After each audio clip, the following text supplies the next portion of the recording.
ada juga nutrisi. Kita bisa buat nutrisi. Nah, kalau nutrisi itu tanpa perlu air, gak apa-apa kita kasih nutrisi.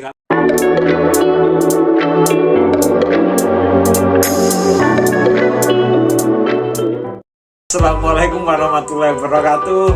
Salam jaga rezeki Kroto Banyuwangi ya guys. Di konten kita kali ini saya hanya sendiri dan saya sangat bahagia karena sendiri saya bisa menceritakan sendiri kondisi dari Kroto Banyuwangi karena Cak Yong sedang di luar kota. Kali ini pesan-pesan untuk pemula untuk membudidaya kroto dari semut ranang ini ya. Jadi yang pertama ini kita harus punya tempat ternak. Jadi tempatnya ini seperti ini. Kalau ini raknya, rak budidayanya. Kita yang pertama harus punya tempat. Nah, contohnya di sini tempatnya ada di dalam ruangan yang kita manfaatkan sebagai tempat untuk rak budidaya ya. Jadi tempatnya di sini dikelilingi, bisa dilihat ya, dikelilingi sama tembok, kemudian ini dikasih paranet dan bawahnya juga kita kasih pembatas ya. Ini pakai penghalang di sini air. Nah, jangan khawatir bagi teman-teman atau sobat kroto di sana yang tidak punya ruangan yang bisa dimanfaatkan, bisa menggunakan kandang di luar ruangan. Nanti kalian tutupi samping-samping pakai dan atas pakai paranet ini. Kemudian bawahnya kalian bisa lapisi dengan karton bekas ya atau kardus bekas. Nah, kenapa? Karena membutuhkan kondisi yang sesuai dengan kenyamanan dari semut rangrang, seperti suhu udara, aliran udara, kelembapan, dan gelap atau intensitas cahaya. Ya, jadi apakah di sini seperti perlu lampu atau tidak? Nah, sebenarnya kalau semut itu tidak perlu lampu, tapi kalau untuk pengawasan kita, pemantauan tiap hari kita perlu lampu. Jadi seperti itu ya untuk kandangnya. Sekarang kita masuk ke rak ya. Nah, kalau pembuatan rak itu rata-rata menggunakan kayu dan bambu, dan pasti ada triplek juga ya, triplek seperti ini. Nah, ini model yang umum lah. Jadi ada kayu, kemudian ada bambu yang dibentuk tersusun seperti ini ya, sap-sap. Jaraknya juga harus disesuaikan. Nah, kemudian mungkin ada pertanyaan nih, ukuran dari rak budidaya. Nah, kalau dari Kroto Banyuwangi menyarankan minimal itu lebarnya 75 cm. Kalau panjangnya minimal 1,5 meter. Nah, untuk tingginya disesuaikan dengan tinggi orangnya supaya mudah. Misalkan seperti ini kan, kalau turun di sini ini kan kita sudah bisa, jangan sampai atas ini karena akan sulit memantaunya. Jangan juga kerendahan. Kenapa? Karena rugi nanti. Misalkan segini bisa pakai 3 sap karena terlalu rendah cuma ada 2 sap misalkan.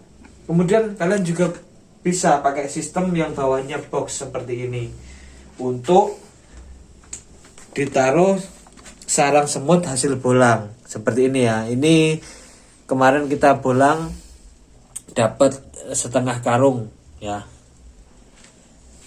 Nah, kemudian bisa juga dengan rak karantina seperti ini yang disalurkan nanti lewat jembatan kayu juga.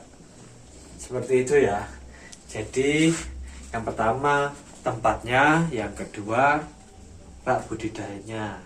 Oke. Setelah rak budidaya ada lagi apa? Yaitu media atau toplesnya.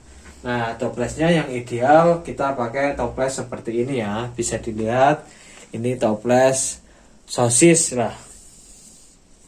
Kemudian ada juga tutup yang lain atau bisa pakai ini lefek di Banyuwangi lepek ya untuk pakan air ya, untuk airnya. Jadi ada 3 ya sama media. Oke, setelah itu kita bahas yang keempat, itu tentang perawatan. Nah, perawatan ini juga dibedakan lagi menjadi 2. Ada tentang pakan dan minuman, ada juga tentang kebersihan. Ya, menjaga kebersihan. Nah, kalau pakannya ini harus dipenuhi kebutuhan dari semut rarangnya. Ada apa saja? Yang jelas ada air sebagai asupan pada saat haus atau dahaga, kemudian ada juga pakan berprotein. Kenapa? Karena memang kodratnya semut itu karnivora. Ya, jadi harus ada pakan hewani, protein hewani. Nah, apa contohnya? Di sini banyak, ada ulat Hongkong, ada jangkrik, ada cacing, ada belalang dan lain sebagainya gitu. Nah, tapi lebih mudahnya memang beli ulat Hongkong bisa, beli jangkrik bisa. Tapi untuk menghemat bisa pakai selingan dari cacing, ataupun kalau dapat belalang kita kasihkan belalang, ataupun cicak bisa taruh di sini ya. Jadi kita budidaya semut rarang yang hemat itu ya. Oh iya, ada yang ketinggalan tadi ya. Ada juga nutrisi, kita bisa buat nutrisi. Nah, kalau nutrisi itu tanpa perlu air, gak apa-apa kita kasih nutrisi, karena di dalam nutrisi sudah ada protein hewani, protein nabati, dan air itu sendiri. Kita nutrisinya cair. Ya, jadi begitu. Untuk selanjutnya yaitu tentang kebersihan. Gini, kata Cak Yong itu kayaknya semut rarang itu hampir sama seperti bayi. Jadi kebersihannya harus dijaga. Kenapa? Karena kalau kebersihannya nggak dijaga, itu semut juga tidak nyaman. Oke, mungkin kita agak pindah dulu geser ke sini ya. Mungkin sudah bosan ya. Jadi intinya semut itu nyaman.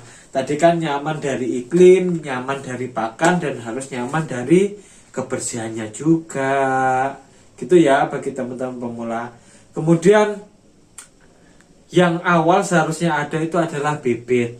Nah, kita sering bilang kalau budidaya kroto atau semut rarang itu bisa gratis atau hemat biaya. Kenapa? Karena bibitnya itu bisa cari di alam. Kemudian pakannya tadi kita sampaikan bahwasanya bisa menggunakan hewan-hewan yang ada di sekitar kita, misalkan cicak tadi. Gitu ya. Kenapa saya menyebut kita? Karena kita adalah peternak atau pembudidaya kroto.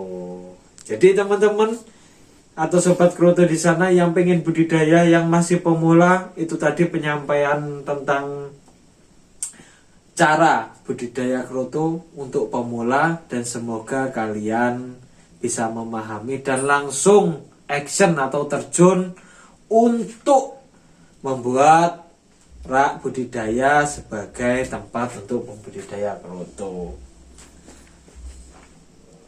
Ya, seperti itu. Kalian harus tetap, pertama, semangat belajar untuk ternak. Yang kedua, harus konsisten nanti setelah belajar dan action. Dan yang terakhir, kalian tidak boleh putus asa. Itu kata-kata Cak Yong sih sebenarnya ya. Oke, mungkin itu saja cukup. Semoga kalian langsung habis lihat video ini langsung membuat, atau paling enggak berniat lah untuk membuat kandang yang hampir sama seperti ini. Kita yakin kalau kalian lebih sukses daripada kita kalau kalian sudah action. Itu saja ya. Oh iya, untuk mendukung terus channel kita ini ya, kata Cak Yong, kita harus like, comment, share, dan subscribe channel YouTube Kroto Banyuwangi. Salam cekak-cekik Kroto Banyuwangi ya guys.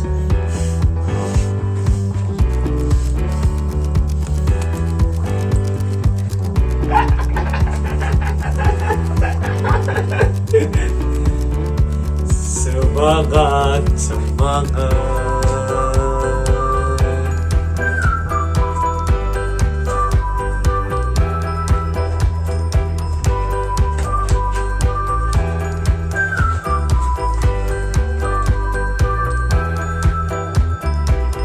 Sing mari-mari, guys, video guys.